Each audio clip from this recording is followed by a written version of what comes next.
Have you found a more open mind when talking to people, given the obvious loss of freedoms that we've experienced over the past 7 months? Oh, yeah. The minds have opened up left and right, trying to make things happen as far as what was going on with, well, I mean, literally everything. We got out and we got started with things, and people started going, but hey, what about, how do you feel about the lockdowns? Where are you with the science? What sort of things are going on? As a libertarian, how would you have approached this particular thing? And you start stepping back and you go, well, for starters, we wouldn't have left everything to the crony capitalist organizations. We would have opened it up to the free market and said, look for your alternatives, look for your healthcare options, look for the other things that make things happen for you. And it's like they start going, why are there only 5 organizations working on a vaccine right now? Aren't there like 100 university labs across the United States right now that are capable of going in and doing their own independent studies and assessments on the vaccines that are available? Why are we so focused on an mRNA vaccine when the DNA vaccines have a proven success record? Why are we going, and it's like people start thinking and it goes, wait, something's not right here. So we're seeing a lot of influence on things that are going down right now, some changes in attitudes, and we're seeing a lot of things happen in a good way as far as being able to promote libertarianism, being able to promote free markets, being able to just promote the idea of making individual choices again here in the United States. And it's been amazing. Yeah, that's really, to me, the only silver lining of this unbelievable tyranny we've experienced this year, is that, liberty, if it can't be appealing in this environment, it truly never will be. And I found much more common ground. Unfortunately, I've only found it with right wingers. I have not found it with the left.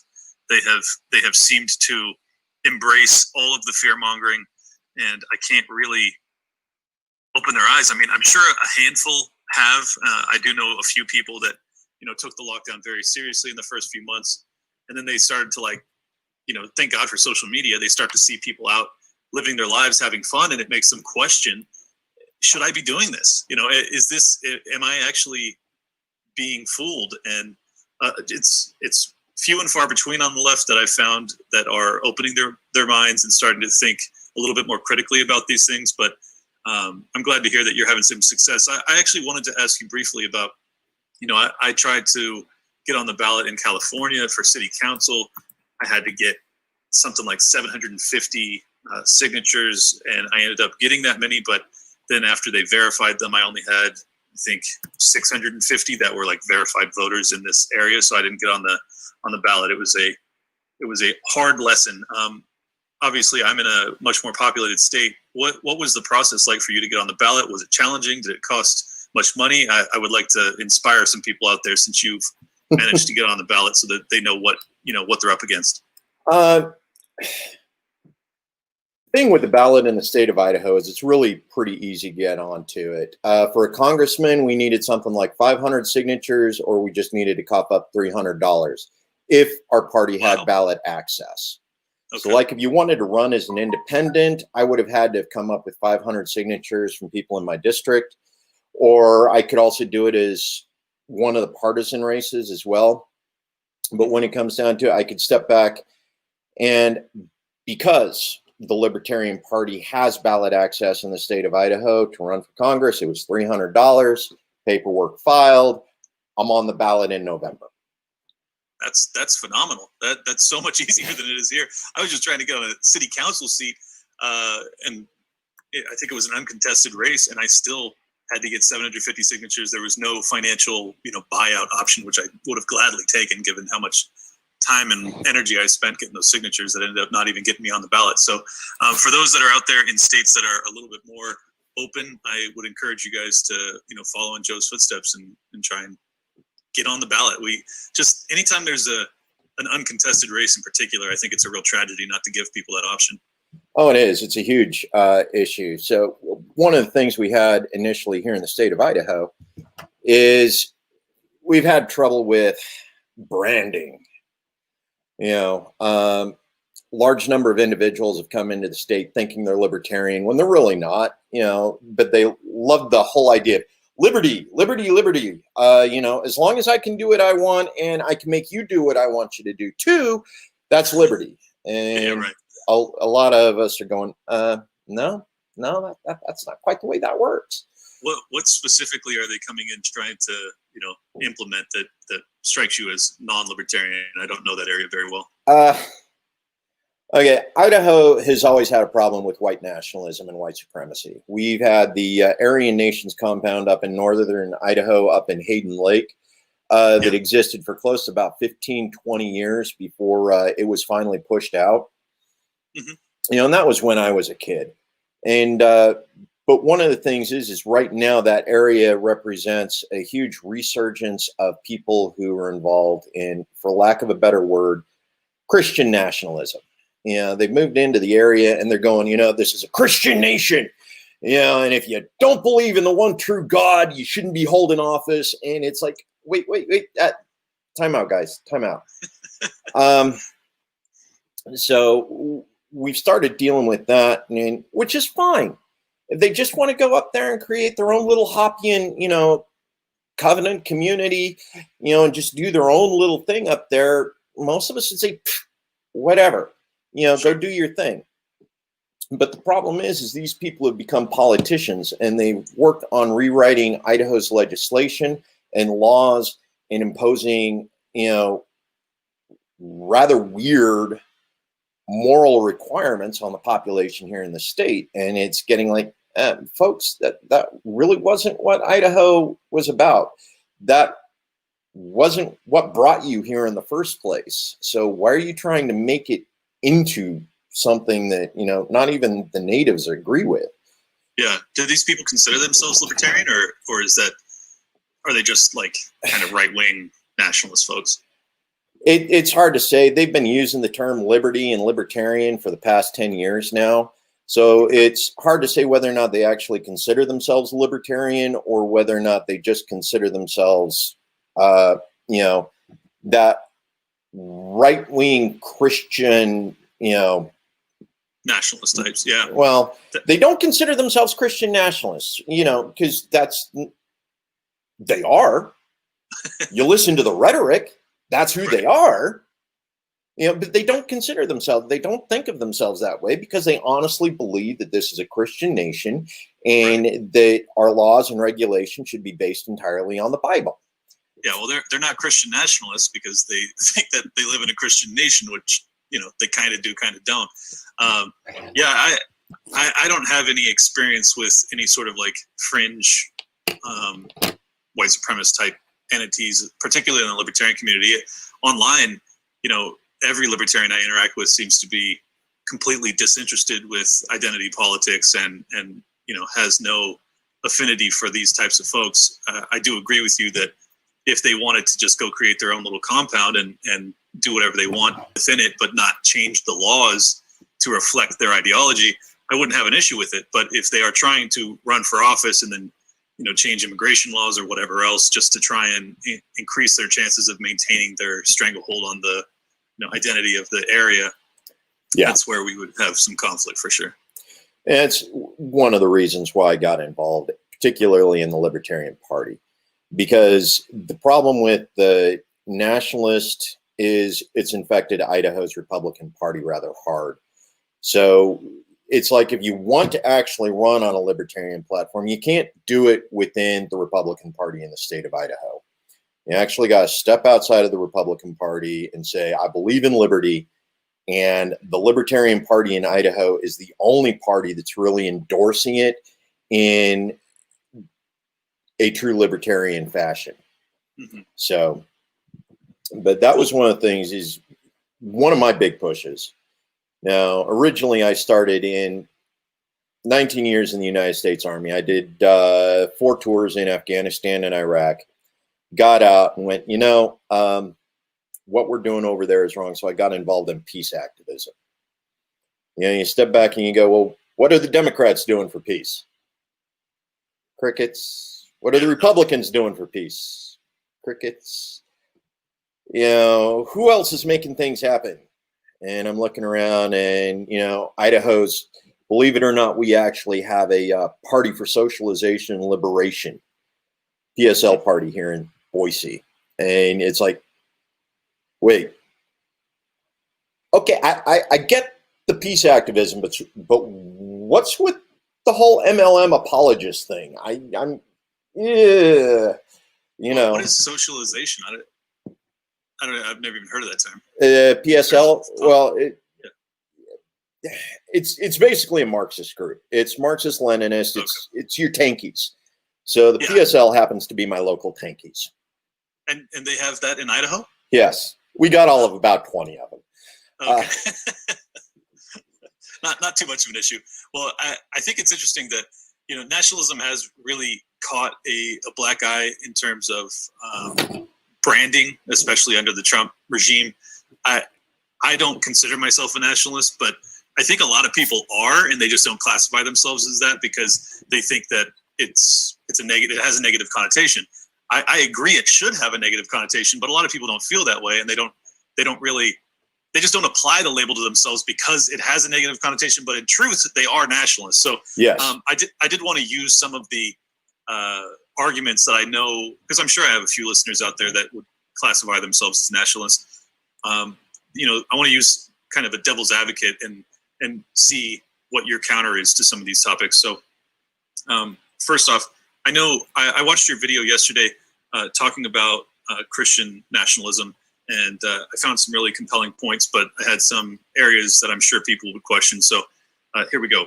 I wanted to see, you know, in the situation where we have, like Minnesota is a good example, where there's been such a huge immigration influx of Somalian refugees that they now have, you know, very Marxist politicians that have been put into power, which obviously is extremely counter to libertarianism. I know there's the hard nationalists would be very concerned about Sharia law. I'm not so concerned about that. However, because I hope our Constitution will protect us from that, but I don't know. So what would be your counter when someone says, well, we need to limit immigration because look at Minnesota, look at the, you know, Marxists that are now dictating some aspect of our government? One of the reasons, and I love using Minnesota as a reference because Dearborn,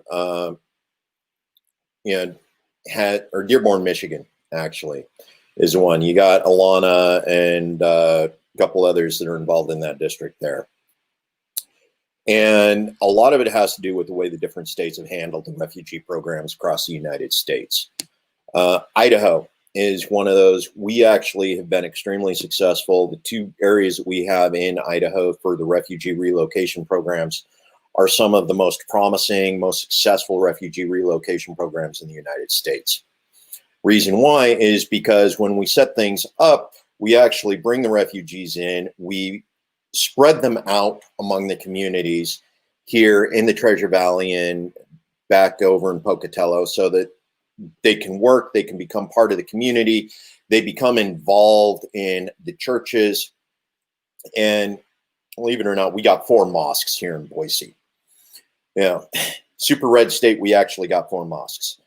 But they become part of the community and they start integrating and they become Americans as a result. You see young kids learning, 4 or 5 different languages. They're translating for their parents with other people in the apartment complexes. It's really amazing to watch the diversity as we teach them to become American. We adopt their culture. They invite us in for dinner. We have meals together. Where we run into the problem in Dearborn is Michigan decided to create a slum. That's what they did. They took all of the Somali refugees that the federal government gave them money for and said, here's your 5 square miles. Mm-hmm. All the Somali refugees are going to live in these 5 square miles. Now, when you do that, you concentrate all of the Somalis so they don't become Americanized. They don't start the assimilation process. I use assimilation more loosely than a lot of nationalists do. But they don't start becoming Americanized. All they do is they bring their Somali culture over and they're locked in the Somali culture, complete with the criminal element that came over with them. So they can't separate themselves from the criminal element. So you got this continuing indoctrination of Somali culture, doesn't give them a chance to break free from it. Criminal elements indoctrinated. They can't trust the police.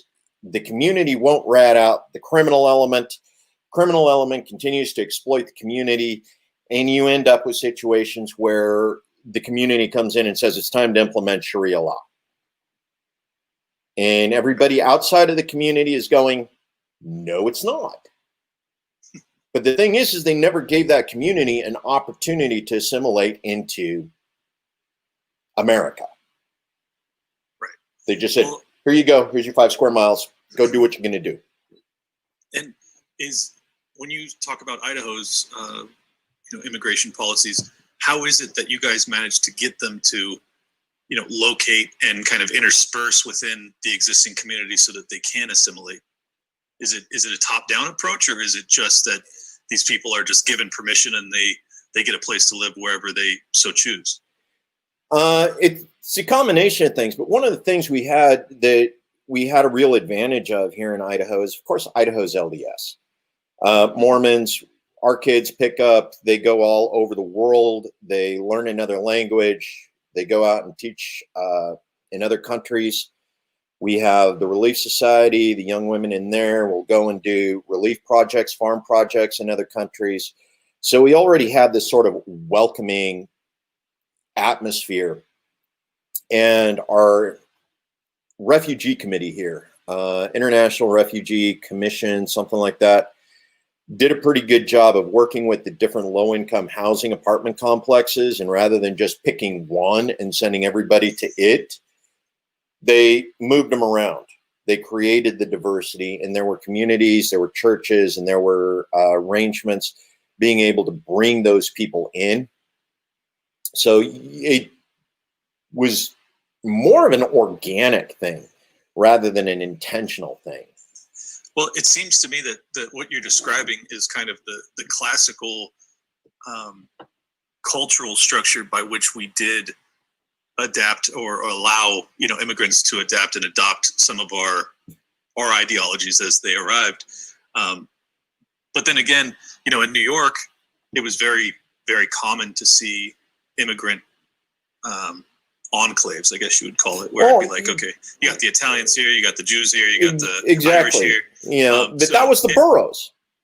Right. They literally created a borough, stuck the new wave of immigrants in it, and then that was the slum, the borough for that particular group. Then the next wave came in from another location, and boom, next thing you got, the new immigrants were in the new borough, and you ended up with New York self-segregating. Yes. Just as the process of immigrants came in and people got off the ship and they went to the same area, built their homes, and that was it. Yeah. As you started the westward migration, they started integrating more and more. Right. And each generation integrates more. That's kind of a given. I think the biggest issue and the reason that you're getting such an uptick in nationalism, particularly like the virulent kind that can be dangerous, is that back then there wasn't such a safety net. There wasn't so much welfare. So the people that were fleeing were truly fleeing, from horrendous places, and they were looking for opportunity. They weren't looking for a handout per se. So when they got here, they were kind of forced, and not even forced, but willingly adapted and adopted some of our ideology when it comes to being a self-starter, being an entrepreneur, things like that. That has really been diminished because we have such, hefty welfare programs. So I guess I sympathize with the nationalists in that regard, in that, I do get concerned about modern immigrants that are coming over, because it seems as if they have less of the inclination to assimilate and stand on their own 2 feet. Not all, certainly I wouldn't say that. I think I'm tremendously pro-immigrant. I'm born and raised in San Diego. I'm surrounded by immigrants. However, I do think that there is the potential for negatives when you have such a huge welfare operation. There is. As far as the whole thing goes with a welfare program. But most of our immigrants that actually come through the area, they came here to work. They came here to participate. They came here to become. A lot of them actually bring their own wealth with them. So it's like they don't show up. They don't initially get on the welfare program. Nonprofit organizations like the International Refugee Commission help supplement, provide guidance, walk them through the system, help them, in a lot of cases, set up their own small businesses. And you go for a drive around Boise here, we got something like about 15 different, international grocery stores. They're the small little boutique deli things. You got a halal deli, you got the Afghan restaurants, Thai restaurants. But the way we've done the immigration here goes clear back to Clinton. We got keep drawing a blank on this, but we have a mosque from Macedonia. Remember when we were involved in Macedonia and we were dealing with the Christians versus the Islams there? Yeah. We actually got a mosque that originates from those initial refugees from that conflict. Here in Boise. That's incredible. Yeah, I actually love some of the cultural shifts that occur from immigration. So please don't take any of my devil's advocacy as saying I'm actually against it.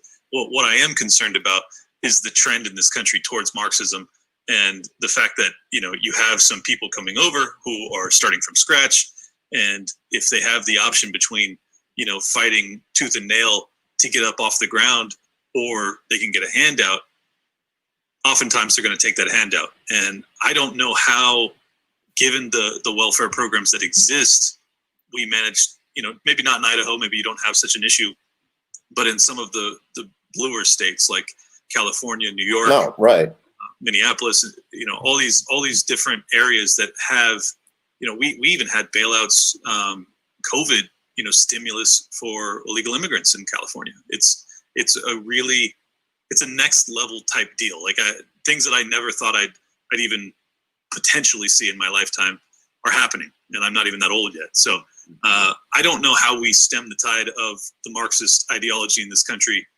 while having open borders. It seems like you have to address at least one aspect of this before it gets completely out of hand.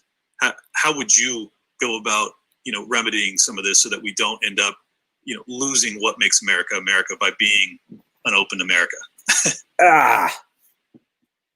And that's a real interesting situation because, we start talking about America as being a capitalist nation. And we start talking about other things about what is America.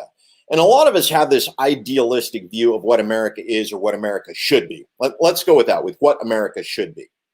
We all have an idealistic view of that, for right? Sure. We want America to be about free markets. We want America to be about freedom. We want America to be about choice. We want America to be that home where we can survive by our own wits and make those economic and class mobility options happen. Yep. But then you actually step back and you take a look and go, folks, the United States, it's been a socialist country for over 100 years. For sure.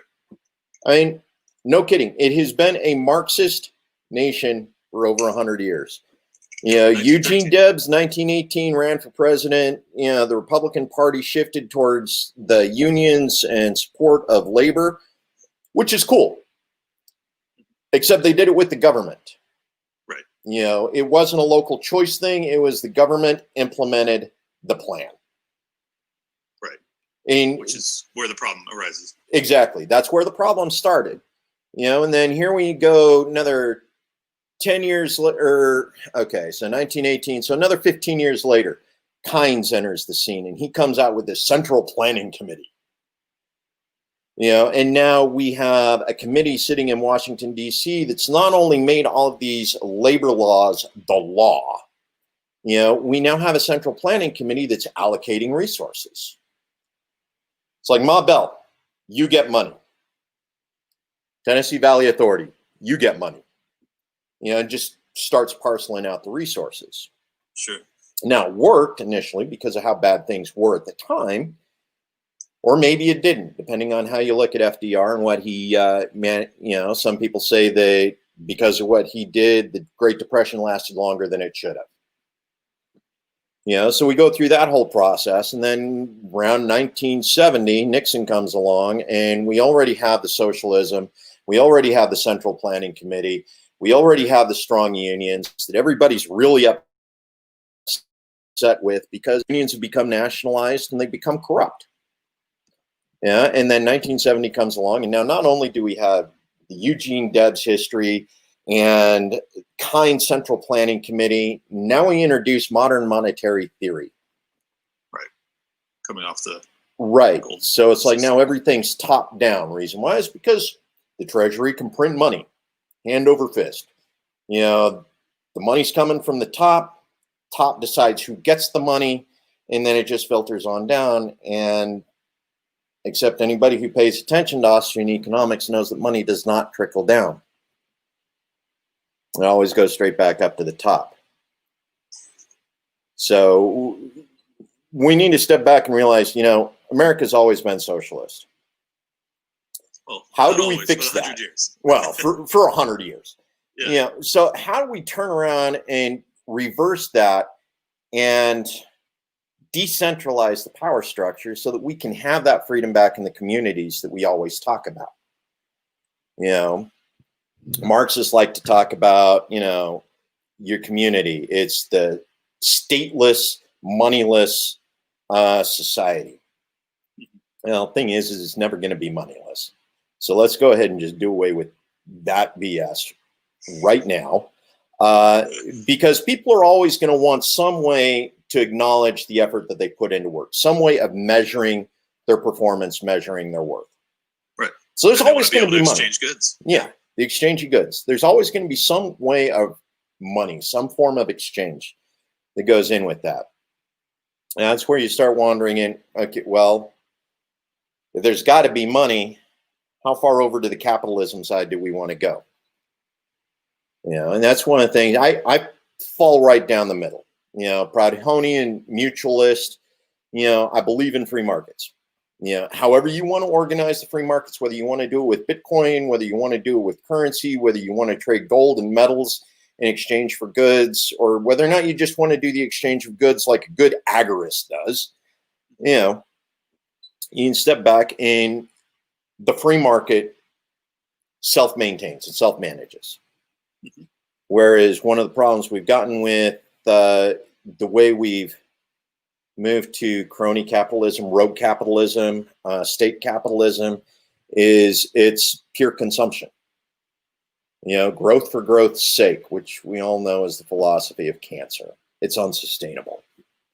So how do we take that from the crony capitalism when we shift it back to the free markets and say, you know what, I only need what I need. I don't need any more than that. Well, that's a sociological shift. That's a cultural shift. Right. Yeah. Right. And that's one of the problems that we start getting into is right now, America loves to consume. It loves to consume. So how do we step back out in that and say, you know what? We've created planned obsolescence in most of our stuff, right? Sure. How long is the laptop you're using right now going to last? 4 years. Maybe. Give or take. Maybe. Yeah. Okay, it's planned to be obsolete in 2. Mm-hmm. Yeah, you may go ahead and stretch it out another 2 years. Depends on how frugal I'm being, but yeah. Right, depends on how frugal you're being. But it's designed, you know, never mind the fact that it'll actually work for the next 10 years doing the very basic functions that you need. Sure. You want to go through the upgrade because you want to play your music just a little bit clearer. You know, or you may want an extra 10 megabytes, you know, or 10 gigs on your hard drive or something. Yeah. Gotta increase the video card so we can have some better video versions of the show. Right. Clean it up, make it look good. But yeah, so you start looking at, do you really need it, or do you just want it? Mm-hmm. And how much do you actually need? And you start looking at that and you go, the free market, there's not this cultural pounding that's saying you need to keep up with the Jones, or you need to keep up with the Smiths. It's like, I'm happy with my four walls and my bed and my couch. Maybe the nice view of the ocean. I don't need a lot more than that. I don't need to go buy, the latest big screen TV, every 12 months. Yeah. Well, I mean, I tend to agree with you. I'm actually pretty much a minimalist myself. I drive a much older car than I need to. My house is far nicer than I probably deserve. But other than that, I basically only invest in appreciating assets, or I try to. But that's just because of my, financial mindset. I just can't bring myself to buy depreciating assets in mass. However, I think that, we probably have a better chance of getting a libertarian in office than we do of convincing society that, their profligate spending and their desire for the latest gizmo is unnecessary. Like, how would you go about actually getting people to have this enlightenment? Or is it just a natural evolution that comes when the Marxist system fails and everyone has to kind of regroup and reevaluate their lives? Bingo. Okay. No, it's natural evolution. Once everything, the system collapses in on itself, and you have to stop and think, okay, well, how did we get to this point? What do we need to change about who we are and the way we think, and how do we move forward from it? Yeah. That's one of those problems. The worst of the shift actually started back in about the 1970s. Okay? And you love the conspiracy theories ideas, and you've talked to a couple of people. So, collapse of the United States. Mm-hmm. We talk about that. Is it reality? Is it just conspiracy? Can it actually happen? And if it does happen, what does it look like? Okay. Now, I did 4 tours in Afghanistan, or 3 in Afghanistan, 1 in Iraq. I got an opportunity to see what the U.S. military was doing there and what our imperialism, yes. What it looks like firsthand. Yeah. Well, when did you get out? I got out in 2013. Okay, so not too long ago. No, not too long ago. So about 6 years ago, it was still under Obama at the time. We were still doing the imperialism thing. We were doing nation building. We were giving money to corrupt warlords. We were supporting a rather rude cultural behavior patterns which shouldn't exist anywhere. All because those warlords, despite their crimes against humanity, were perfectly willing to do anything we told them to do. Yeah. And that was one of the things, is the disillusionment with what was going on. And then you step back, and one of the things I posted here recently, by the rocket's red glare, the bombs bursting in air, we knew through the night that our flag was still there, flying over 150 nations around the world right now. It's great to be the oppressor, which is what we are right now. We are the new Roman Empire. We are the new British Empire. The sun never sets on a U.S. service member. Yeah. Sadly. But that's where we're at right now. So the thing is, and I was listening to your conversation with Maryland for Peace the other day, MD for Peace. And he's got some awesome ideas, huh? He does. But one of the things that we start to take a look at is our imperialism, our military adventurism is supporting our lifestyle here in the United States. Straight up. Our economy is so robust, and our MMT, our modern monetary theory, continues to exist 50 years later after we instituted it, because we got 11 carrier groups pointed at every other nation on the planet. We literally say, this is how much we think our money should be worth. Mm-hmm. Do you agree? Right. Yes. Do you want to live? Exactly. But the thing is we're running out of that ability. China just came out with their own currency, their own reserve currency. They no longer need the U.S. reserve currency to support them. And as much as we like to complain about China's manipulation of the value of the yen or whatever it is they use, yuan. Yuan. It absolutely does not compare in any way to the way we've manipulated our own currency value. We've been holding the rest of the world hostage. Yeah, like literally at the barrel of a gun or a tanker.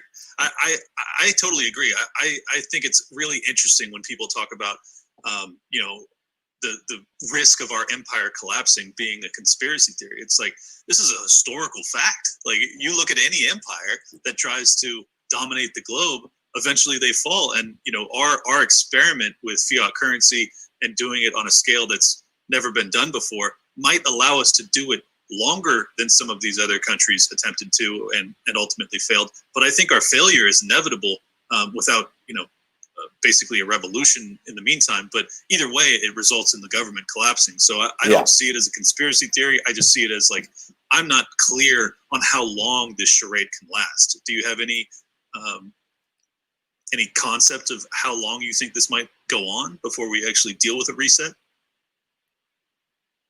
The second we have a Congress that repeals the authorization of use of military force from 2001 that allows us to put troops in 150 nations without any oversight.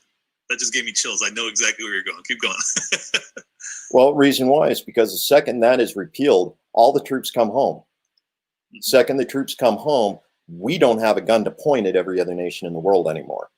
We literally have to declare a constitutional war to justify the imperialism that we've been exercising for the past 20 years. Wow. So you think it's that simple? You think that we would collapse right after that? Well, yeah, because we no longer have that gun pointed at Russia. We no longer have that gun pointed at China or any of the other nations that we're currently occupying. They can literally say, we don't need you. Right. Our reserve currency status is immediately gone after that. Exactly. Yeah. And you start looking at communities, we no longer have occupying forces in Africa. Okay. China's sort of stepped up in that zone. But like Maryland for Peace was talking, as far as the individual communities being able to step outside of each other and do their own trading, without asking America for permission to trade with each other. They'll be able to sit down and say, okay, we can find a balance in currency so we don't have to go through the American currency system anymore, or the American banking system, or the International Monetary Fund. Right. They'll actually be able to create their own little mini Ancapistans where they do their individual community trading. They can go across borders and actually talk to each other without running through some Eurocentric ideology, as far as how the world should be organized. They're no longer dependent upon the New World Order. The beautiful thing is we put enough technology out in the world today that open source liberty, is literally at our fingertips. Mm-hmm. We do online gaming with every nation in the world right now. We got online games, you got Russians, in your local gaming alliance. Everybody's on WoW, and you got Russians and you got Koreans and you got Americans and you got somebody from Brazil in there, and they're all chatting away as they're doing the horde rush, on WoW. And it's like, wait, this is an international coalition. It is, yeah. And in some cases, they've actually created their own economy based off of WoW currency, like in Brazil, True. Fiat currency in some of the other locations where they've tried to replicate what we've done in America. It failed massively because it didn't have the American military backing their fiat currency. Right. So you end up with a hyperinflation while they're trying to keep ahead of it. And they realize, what? I can go on WoW and mine coins. And right now in some country in the world, that currency is more stable. That is so crazy. Yeah, Yeah. I mean, it's kind of a beautiful thing. It really is a beautiful thing, actually. But it's arising from a really sick thing, which is kind of our global hegemonic station. So I guess your perspective would be that there is no chance that they repeal I think it's the UAMF. AUMF, authorization use of military force. No, not with the Democrats and Republicans in office right now. Reason why is because every one of them gets sat down and they get handed the delivery. They get the national security speech and they say, the second we bring our troops home, our current force projection, that ability to point the gun at every other nation in the world, goes away. Reason why is because we no longer have those bases in Korea or in Japan or Germany that say, you know what, you guys owe us. Right. The second that disappears, and we start bringing those troops home and we start closing down those bases overseas, our ability to continue to intimidate and bully the other nations into accepting the standard of currency that we want them to goes away. Yeah. Well, if you look at the true impetus for many of the wars that we've been in over the past 20 years, it was oftentimes the leader of that country basically telling us to shove it and starting to trade in rubles or the yuan or some other currency. And then all of a sudden, they ended up in the street being sodomized by their people. And it's like, yeah. Call me sodomized by somebody, but yes. Yeah, exactly. Maybe the CIA, but call me a conspiracy theorist. But if A always equals B, I'm going to start to think that maybe they are correlated in some way. And it seems as if anytime a country tries to stop using the U.S. dollar, particularly for the trade of oil, they end up in our sights. And I don't think that's a coincidence. It sounds as if you don't either.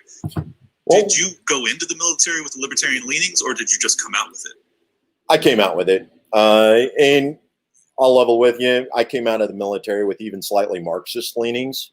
Sure. Because it's like I came out, I was broke, I was destitute, I had to recreate myself, go back to college, work through the system, taking the loans, basically go back to the bottom because I was paying child support, I was divorced, I had nothing. So I had to start going back through the process of rebuilding myself. And I'm looking at things and going, you know what, the system's broke. Right. At 45 years old, 46 years old, coming out of the military with a skill that I can't go back to because I'm morally opposed to it. And being able to convert that skill to a skill set I can use in the civilian world in a way I can appreciate. You start going, dude, the system's so broke. Yeah. How, and you start looking at the Marxists and going, burn it down, burn it down. Right. I got a lot of empathy for that. A lot of empathy for that right now. So, and I still do, for the record. I think there's something beautiful about that, actually. So I want to commend you. Having the skill set that I know you can profit off of deeply if you were to go into the private security type field, and choosing not to on a moral basis, and then having to completely reformulate your economic model for success in your life. It's a noble thing that you did, and I'm that's still in process. I haven't done it yet. It's well, I know, still a work in process. I'm trying to encourage you to keep on that path. I know it'd be a lot easier just to go join Blackwater or whatever, but well, it's one of those. I got a friend. She's got some property here, actually, in the city limits. Got about 3.5 acres, and she's allowed me to go in and set up, a garden.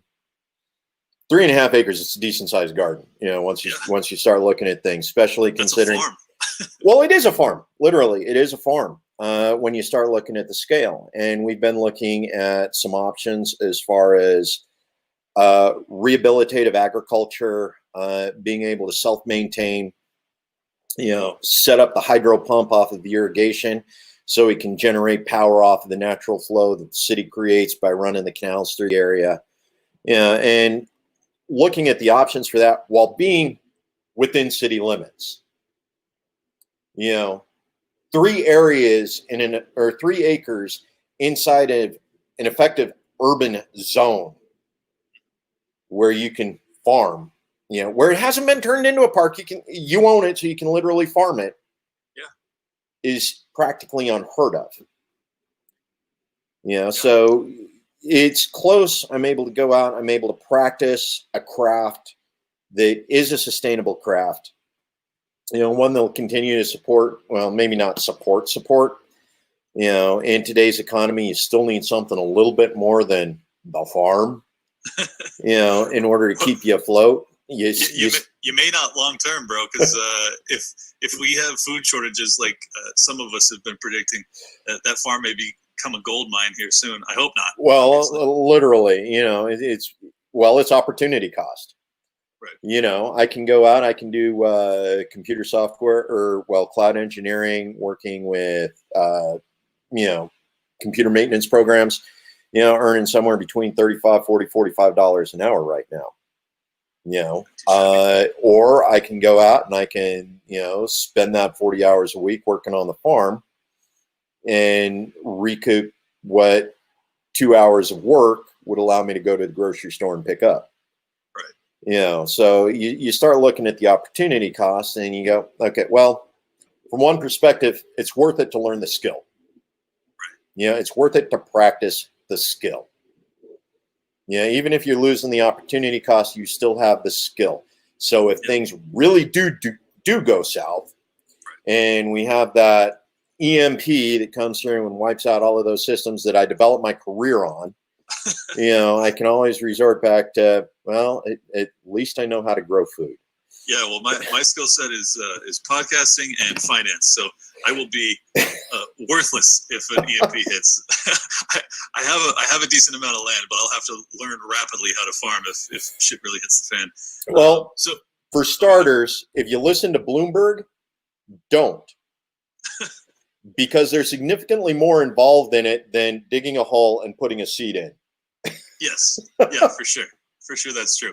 Well, I actually had a house in Escondido, which is kind of a rural part of San Diego.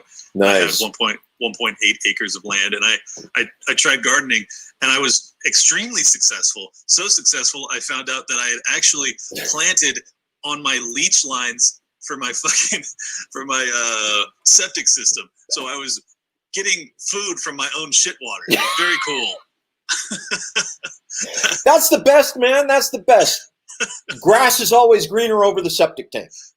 Dude, it's unbelievable. I couldn't believe how fast my squash were growing. And then my gardener comes over and he's like, your food's in the shit. Like, you can't eat this. And I was like, oh man, I can't believe it. That was my only experience gardening. So well, okay. Now the thing is, it's the whole humanure thing.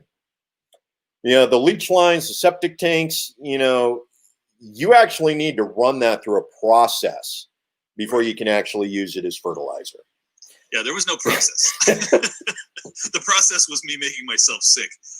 So couldn't exactly eat that. That's my only gardening experience. So I'm gonna have to start from scratch. But it makes for a funny story. It does. That's awesome. It's awesome. So what do you think in terms of timeline? I mean, obviously you'll now have multiple skill sets that will be useful in the apocalypse. Do you think that they will come in use in your lifetime, or do you think that we have some level of reprieve that gives us 50 years of quasi peace? I really don't know. Well, but see, that's the thing is it depends at where we are at the state of empire. Except the problem is the empire has already come home. Mm-hmm. We have troops in 150 nations around the world. We have militarized our law enforcement here at home. Yep. Yeah. So the war literally has come back to America. We brought it back. Whether it was through the way we've militarized the police, the way we've decided to take soldiers and convert them into law enforcement officers. The law enforcement in the United States is the standing army that the founding fathers warned us about. Yeah. So this is that application of force, application of violence against their own citizens. So where are we in the whole lineup of things? Now, I was reading earlier, we were talking about, Fahrenheit 451 and Animal Farm and a number of these other, documents that were written like, 50, 70 years ago. And it's like, these authors were satirists. Okay. This was satire that they were writing. They literally took the situation at hand and created hyperbole, to the extreme, and said, this is what's going to happen. So they weren't telling the future, yet somehow they knew it was going to happen, because now we're at that point where what was just hyperbole 50 years ago is now reality, because we've continued to build on that technology. We've continued to build on the state, on the surveillance, on the rhetoric, the mind control through our public education systems, that has made us into the docile sheep. Go back. They wrote a documentary on accident. They did, but literally it was by accident. They were making a statement about how things were at the time they wrote the books. Right. And somewhere, someone along the line decided that's a great blueprint. And here we are. Yeah, either that or it's the natural progression of those systems. But, if you've watched Black Mirror on Netflix, it seems as if 1984 is being rewritten in these Black Mirror episodes, and basically any of the prognostications they're making seem extremely probable in my lifetime. So it's nerve-wracking. Well, here's the thing, and we actually have historical precedents that we can go back and look at. Okay, you take a look at the French Revolution, you take a look at some of the other revolution. I mean, not the American Revolution, because that was what it was. Yeah, but in a lot of the would be a good example too. Yeah, a lot of the other revolutions that have occurred over the years, you can go back and you trace exactly at what point you saw the revolution occur. It was at that specific level of taxation. It was, some other event that was going on. There was something that created, and we are literally at that point right now. As far as taxation of the public goes, the way that we step outside and we look at the exploitation of our foreign nations, our imperialist, where we go out and we make people work for $2 an hour in foreign nations in order to provide goods for us back here in the homeland. We've reached that point, and it is well within the possibility of happening in the next 10 years. Yeah. So the question is do we install people in office that are capable of a controlled collapse? Or do we continue to install people in office that are accelerationists and are just willing to let it explode in and of itself? Sure. So it's a tough question. It is. And that's one of those things where you start looking at individuals, you step back, you take a look at 2016 and what was going on there. Okay. Bernie wouldn't have been the savior we all wanted him to be, expected him to be, because he was still dependent upon Keynesian theory, modern monetary theory, in order to make his plan work. And he's played ball with the the left for so long that I'm sure he would have been dragged into whatever wars that they wanted, most likely. The humanitarian wars. Yes, exactly. There's no such thing as a humanitarian war. That's a lie, and it's time we recognize that. It is what it is. Yeah. But when we start stepping back and we go, okay, we were looking at. The final came down to Trump versus Hillary. And you're going, well, while Hillary was Secretary of State, we entered 5 brand new wars under Obama. Yeah. Okay. Hillary laughed while Gaddafi, said his last words on somebody's cell phone video. Yeah. And it's, you step back and we saw, he died. Yes. Yeah, exactly. And you realize, well, if you want a peace candidate, you don't want Hillary. she was fully willing to continue to take the authorization use of military force to where it is right now, 150 nations. So it's like an awful lot of people were looking, okay, well, if I got to choose a candidate and it's between the two and I don't want war, I better go with Trump. Mm-hmm.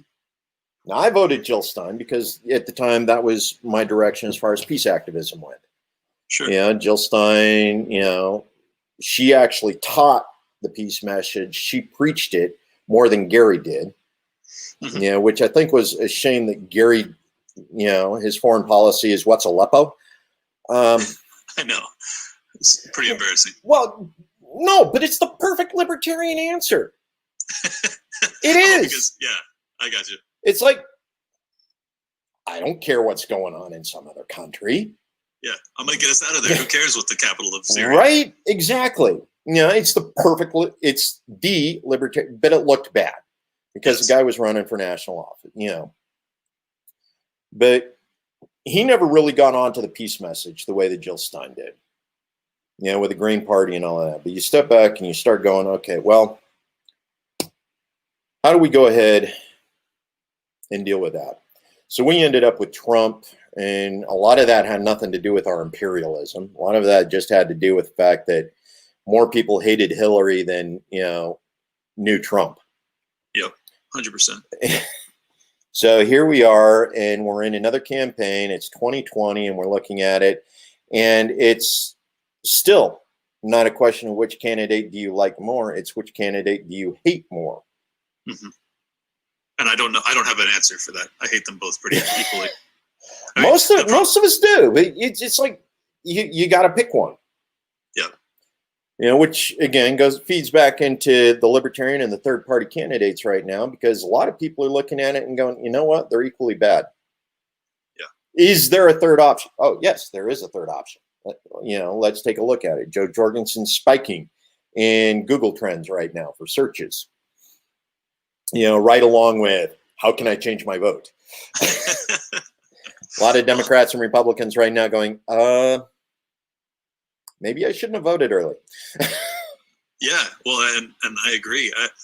I just hope that, I hope that Jorgensen's campaign does better than I expect, but I still think it's unlikely that they get the 5%. I really do think that, regardless of my opinion on who to vote for, it's irrelevant. It's one vote. Who cares? But I do think that there's a question as to, what is your priority? Because for me, either way, the empire collapses. It's like, do you want to destroy the rest of the world with the empire collapsing, in which case you go Biden, or do you want our fiscal situation to get so dire that our economy collapses, in which case you go Trump? Because either way, it results in debt and deficit and death.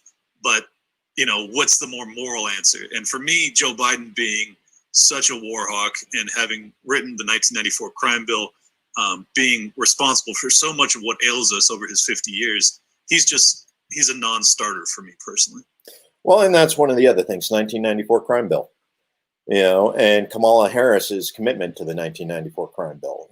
Both of them made their careers off of that.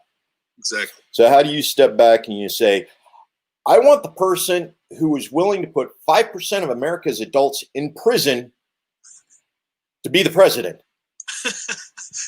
during the Black Lives Matter moment, like it's right. If they were willing to put 5% of the American population in prison before they were president, what's to stop them from taking the velvet glove off of their little iron fist, and finish drilling it home? We've already militarized the police force. We've spent more money on them. And this is one of those things that's dangerous, because Trump went in and actually reauthorized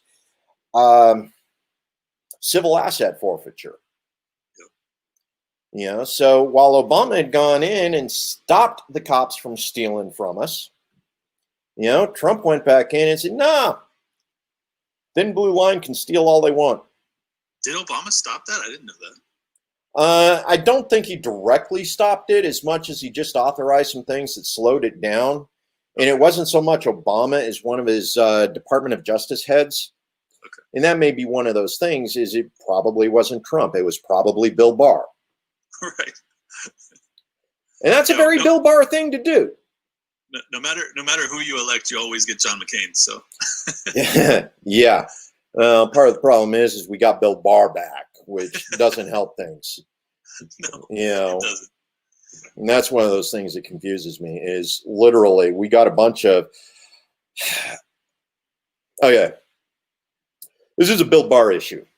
The reason why is because Bill Barr worked for Bush Jr. Okay, he was in the final stages of the Bush administration. He came in, he was Department of Justice head. And this is another complication with Biden because Biden was the Senate Judiciary Committee chair. So literally, if Barr screwed up, Biden was the one who was supposed to be responsible for chastising him. Let me guess, that didn't happen. Well, of course it didn't happen. Reason why is because the Department of Justice that Bill Barr created, that Janet Reno inherited, that screwed over Waco, right? Which Joe Biden was still Senate Judiciary Committee for that fiasco too. Damn, he was in power that long. That's crazy. Yeah, he's been in power that long. But the thing is Bill Barr, who was handpicked by Trump to be the Department of Justice head, was the guy who authorized the Ruby Ridge operation here in the state of Idaho. Oh my God. Yet we got people in Idaho residents saying, yeah. It's like, no, dude. The one greatest violation against an Idaho resident ever committed by the federal government, by that man in particular, yep. And you're cheering the guy who reappointed him to do exactly the same thing. Because that's what he's done. He's already done it. People have short memories, man. They do. They really do. Wow. Well, this has been a great talk. I wanted to give you an opportunity to just let anybody know how to find you on social and if they're in your area to give you a vote. Hey, I'm Joe Evans, Idaho Congressional District 1. You can find me on my webpage, Idaho Joe for Congress. It's the number 4 for Congress.org. It's my webpage. You can find me on Twitter, ID Joe, Instagram, Facebook, and literally just about anywhere. If you just go ahead and do the Google search. I like Google search. You can do the Google search because that bumps up my numbers on Google Trends too. I'll Google you right now. But yeah, absolutely. And right now we're already looking at moving forward. We just got the brand new Idaho Medical Marijuana Initiative that we just filed here recently. It's going to be ready to start collecting signatures here. So win or lose, I'm still going to be working on getting medical marijuana as well as support for Bring Our Troops Home, peace activism at every step of the way. So awesome. It's not over. Yeah, no, that's great. I hope you have some success with it, man. And his Twitter handle is @IDJoe4 Congress. And really appreciate you coming on. And I will tag you when I put this out so that you guys can follow him more easily. So thank you, Joe. It's been a blast. Thank you. And definitely kudos to Liberty Lockdown and everything you guys are doing. Spread the word, liberty, freedom, life, justice, life, liberty, and the pursuit of happiness. Yes. It's what we're all about, right? Peace makes it in there. It does. All right, brother. I'll talk to you soon, all right? Talk to you soon. Bye.